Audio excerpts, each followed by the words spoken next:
Hi everybody, it's me, Susan Holt. I am an artist, and today, Saturday, I don't usually do lives on Saturday, but I figured I would do one today kind of as a bonus. Um, got a lot to cover today actually. I'm gonna put on my glasses and tell you what we're up to. So, I've got some pieces to show and tell. I've got some work to do on a piece that I'm going to do while I answer some interview questions. Hi, Ali Petra. Hi, Linda. Thank you so much for joining me today. I have some event info, a couple of reminders, well, one reminder, and then I will let you go. But we've got a lot to do today. So I am going to go ahead and just jump right in. So, my show and tell pieces, I think I have 3 or 4 pieces for you. I have 3 pieces for you today. Okay, I have my notes too. So if I look down, I'm looking at my notes so I get everything right for you. All right. So these are pieces that are done and ready to go. I finally got them varnished and with a spray coat on them, so they're ready. Hi, Ali Petra. I'm fine. How are you? So this is the first one, and there's better pictures of this on the group already. This one is Darjeeling. This one is Riparian Hydraulics. It is the first monthly painting I did with everybody in the group live here. It is 18 by 24 and is $1,090. That includes shipping, free shipping in the US. Next one I have done is Darjeeling. This is the second monthly painting that the group has helped me create. Hi Jamie, thanks for joining me today. It is 20 by 24 and it is $1,450. That also includes shipping in the US, free shipping. And then the last piece I want to show you, I don't have a title for this one yet. So if you think you have a good title for it, go ahead and comment. And then I will let everybody know afterwards which title sounds good to me. Sometimes we artists get a little bit of writer's block when it comes to picking titles for pieces. So if you think you know what this piece is called, put your title suggestion down in the comments and we'll see what it is. But this one is 20 by 20 inches, and is $850, which includes shipping, free shipping in the US.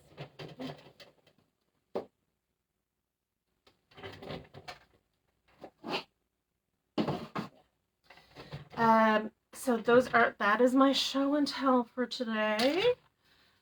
Let me move on. So now we're gonna move the camera down to show you what I'm working on now. And then I'll take some I have some interview questions that people asked yesterday. They messaged me privately. So I wrote them down and I'll be answering those as I work on this piece today. I already have 2 layers of gesso built up. And this is going to be part of my hidden mandala series. I already have 2 smaller pieces for the hidden mandala series, but this will be the 3rd one. Hello, Melissa. Good morning. Well, maybe it's afternoon where you are. It's afternoon where I am. It just turned noon. So good afternoon. So yes, this is part of my little series. I don't know how many I'm going to make in the series, but at least 3, obviously. I'm going to stir up my gesso. And my gesso is just regular old acrylic gesso. and then I watered it down to a specific consistency, and I put some red paint in it so I can see it on my white background. So don't think it's some super snazzy, fancy-dancy gesso.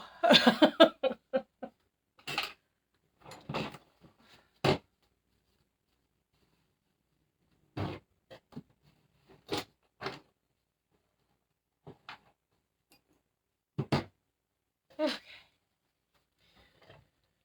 All right, so I have 3 interview questions that people asked me yesterday. They messaged me privately, so I'm going to be answering those while I put the dots on here. So we'll kill 2 birds with 1 stone, so to speak.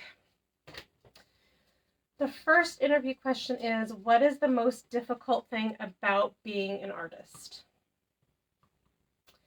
I think it's probably shifting with the times.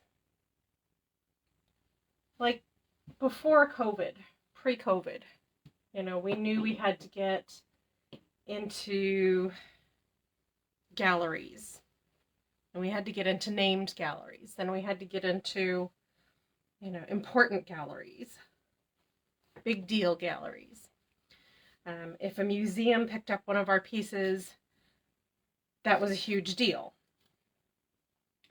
But now, with people not going to galleries very much, there's a lot of people that still do, but many people really focus on buying art online these days. And that's a big adjustment for a lot of artists. There are some artists that are not technically savvy. Luckily, I grew up in the kind of the first generation of in-home computers. So we've had a computer in my house since I was, I think, 13 or 14, and I'm 50 now, so that's a good long time. But we started with, it was called the Epson Peach. So it was really like a screen that was a black screen. It had green writing on it. Like all the video games where you type in a command. And it had a little word processing program on it. My mom used to write the Christmas cards on it and then print it up on the dot matrix printer. Super fancy. So I'm glad that I had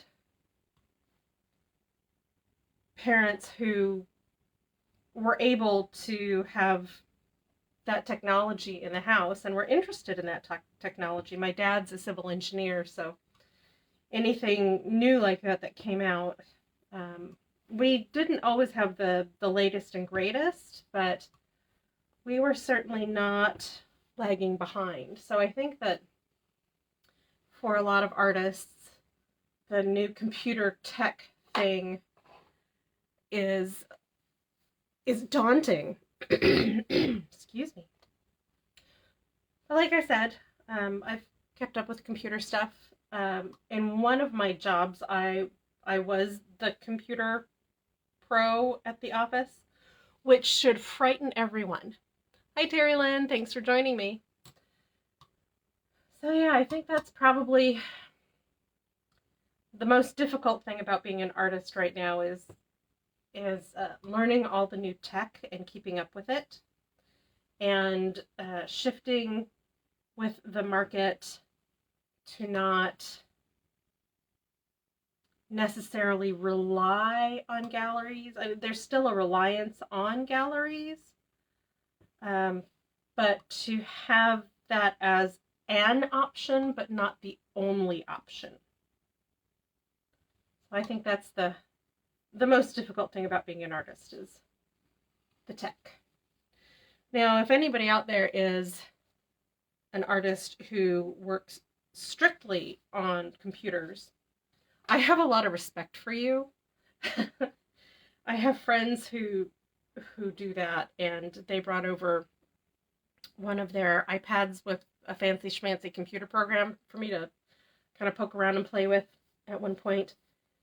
And I thought I messed up their computer. Hi, Kim. Good morning. Good afternoon. How are you? So, yeah, it was weird. For those of you who just joined me, at the beginning of the show, I showed one of my paintings that I have just finished, and I don't have a title for it yet. So let me get these dots repainted and I'll show it to you.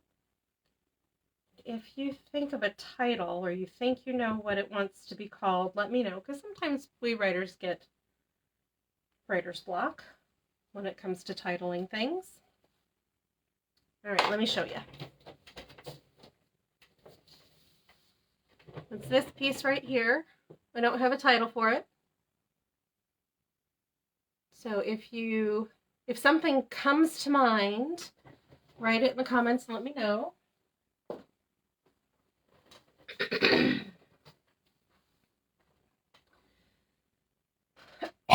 Excuse me. I was just outside with my dog and I am allergic to the outside.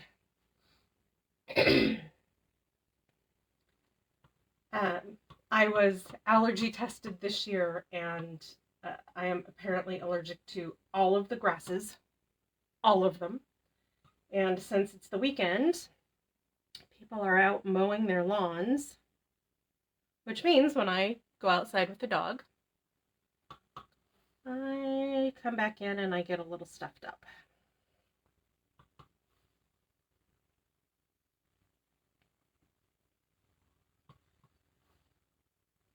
So the second interview question that a friend emailed me is, how do you know when a painting is done?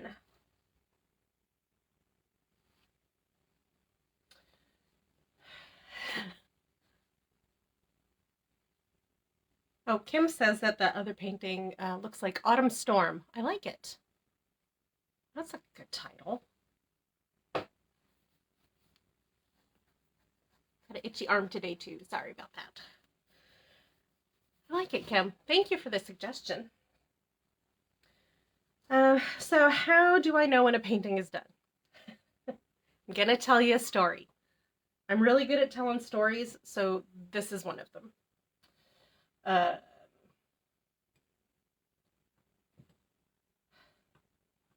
Some artists don't know when a piece is done and they can overwork it.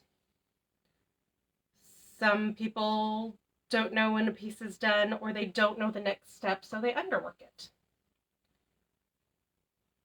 I am guilty of doing this, of course, but I'm also not afraid to put the piece down, walk away, and think about it for a while. I'll let it stew in my subconscious, the back of my brain.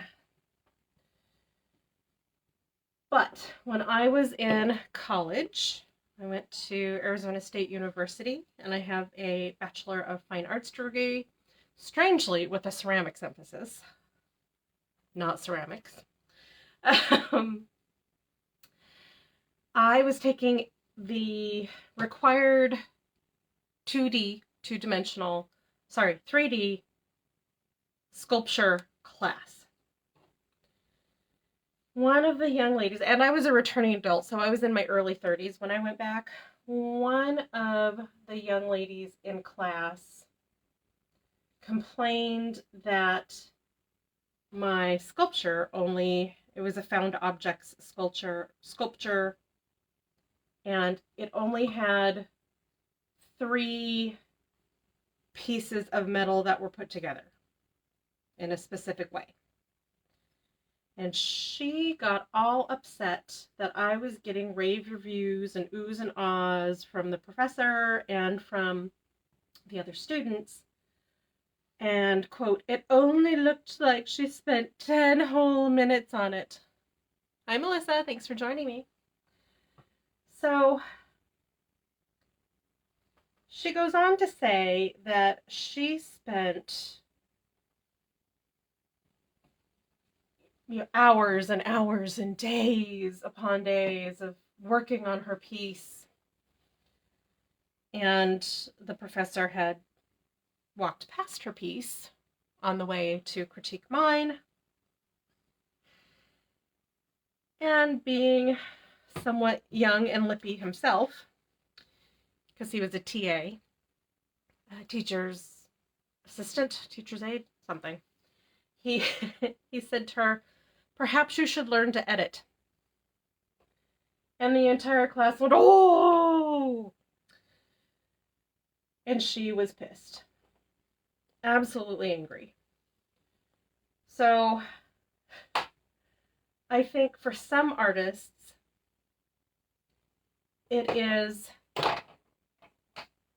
learning how to edit that makes good art. And for other artists, it's learning where to stop that makes good art.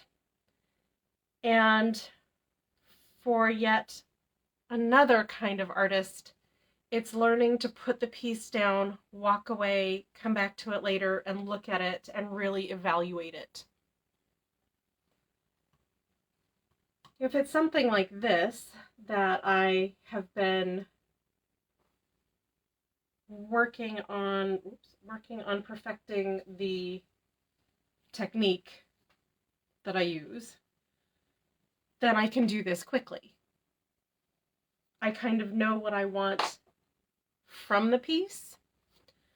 So when I look at the piece, I go, oh, yep, it's done. Good to go, and walk away.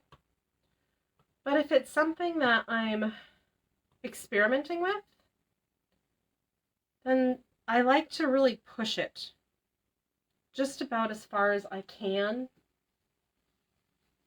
to see where that point, that line in the sand is for me, where I don't like it anymore.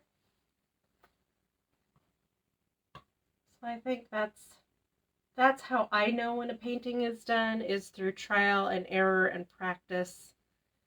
And because I've been an artist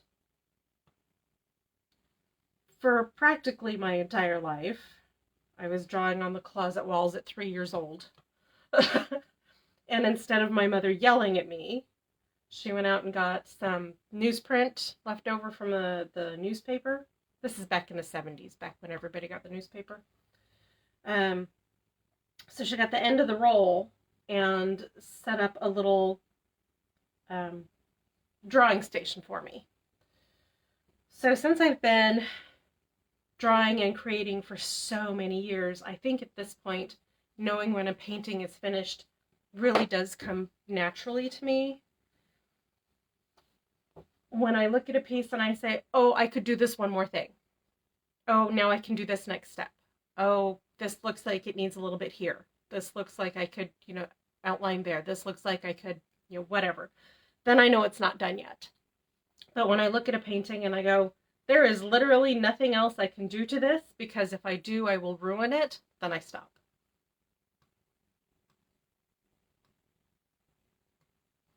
So I hope that answers the question. I hope it answers the question well.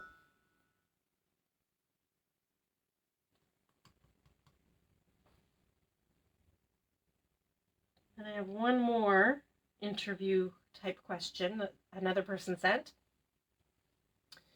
And they asked, would you do a room mock-up for me to see if one of your paintings would look good in my home? Absolutely, I would do that. Yes, I have the technology.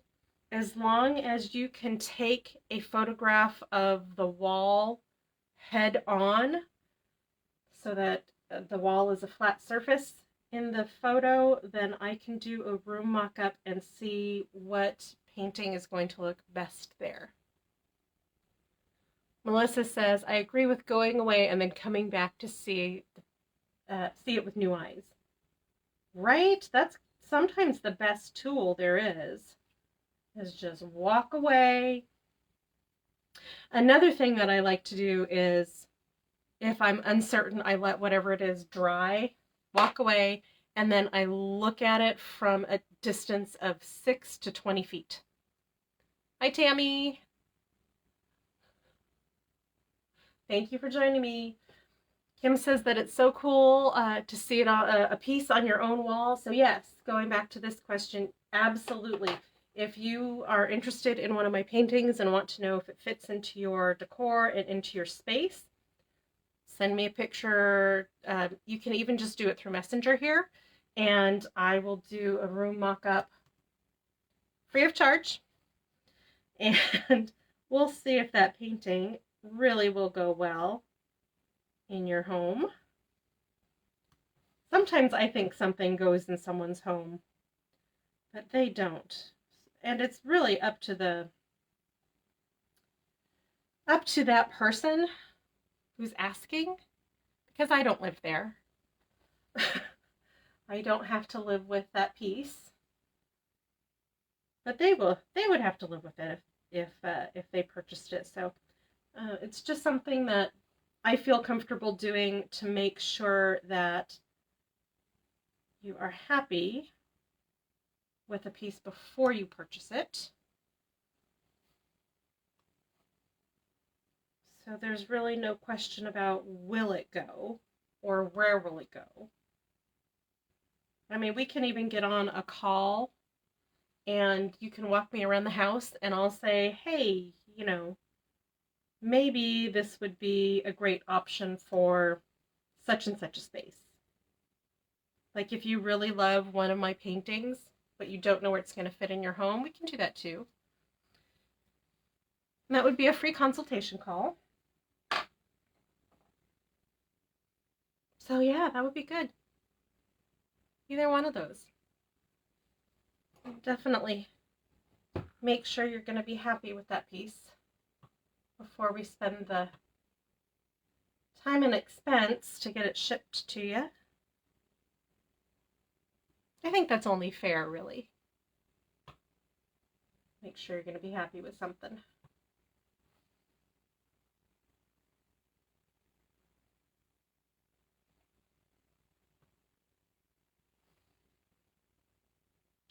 And like I said, everything, all the prices on my pieces that are on my website or here in my group have free shipping in the US. If you are outside the US, then the price is going to go up because it's whatever price is listed plus shipping plus customs. And I really do not like to deal with customs, so heads up.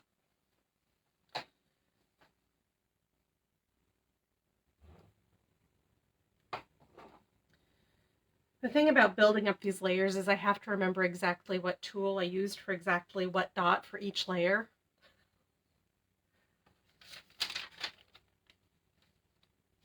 So that's always a little interesting. And I do one layer per day.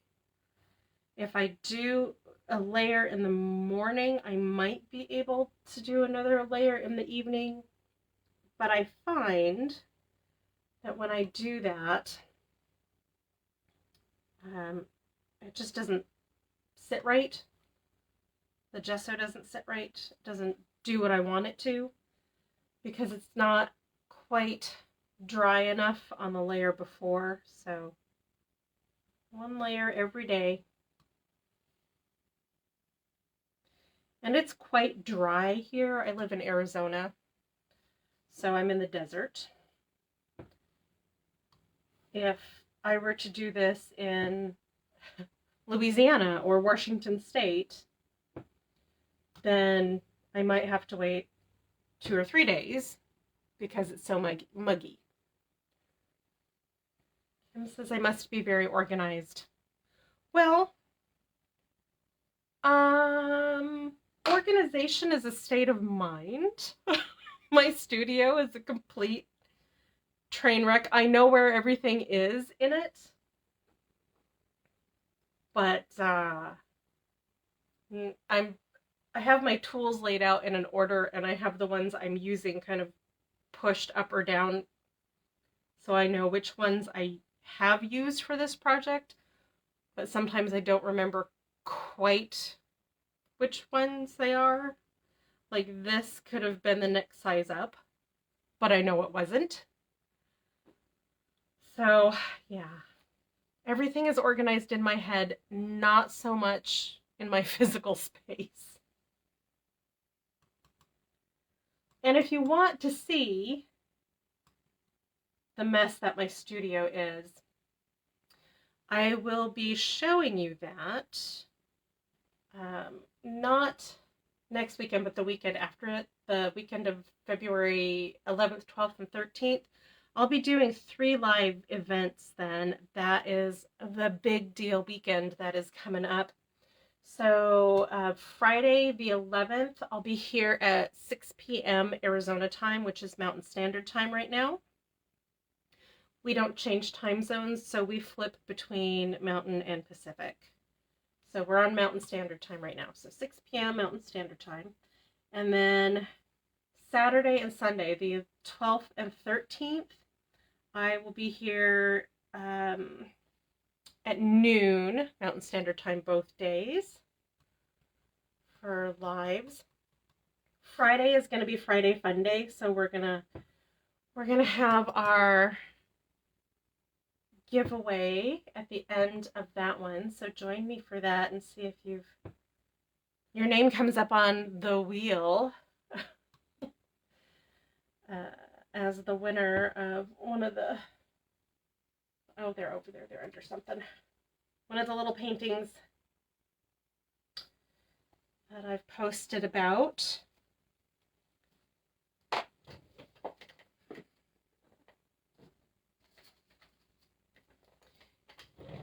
And these are just examples of the paintings you could win. Since we're close to Valentine's Day, I figured I'd throw in a couple hearts.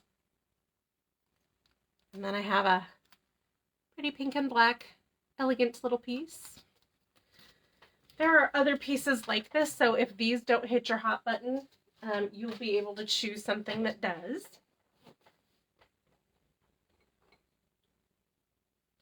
But that'll be Friday.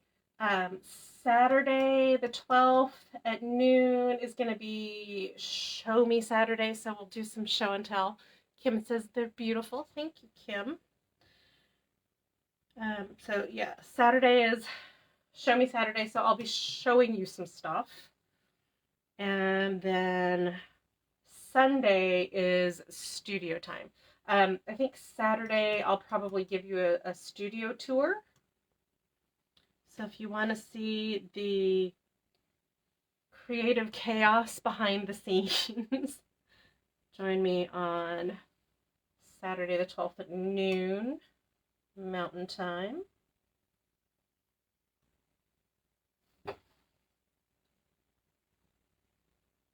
And then Sunday, I think we'll just have a studio time. So if I can get enough layers built up on this between now and then, I may pour paint over this during that. Kim says it sounds like a fun weekend. Yes, it's going to be so much fun. I always enjoy my lives with you guys. Well, with you guys and you gals and you gender non-binary friends. Whatever makes you happy. As long as it's consensual and legal, go for it.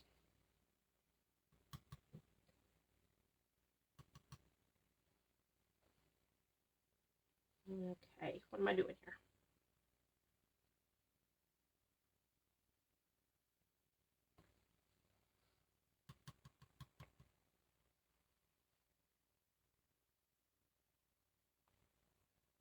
So Wednesdays, in the evening, 6 p.m., I do my Zensday Wednesday lives. And that's where I paint or talk to you and answer your questions. We have Q&A sessions and a little show and tell. So it's a little bit a mixture of everything that's coming up on the event weekend. But yeah, we have a good time at Zen Stay Wednesday too. I always say, you know, come join me for Zen Stay Wednesday and watch the paint flow. We'll have a nice chit chat. Dina is here. Hello. I hope I'm pronouncing your name properly. It's a pretty name. Thanks for joining me today.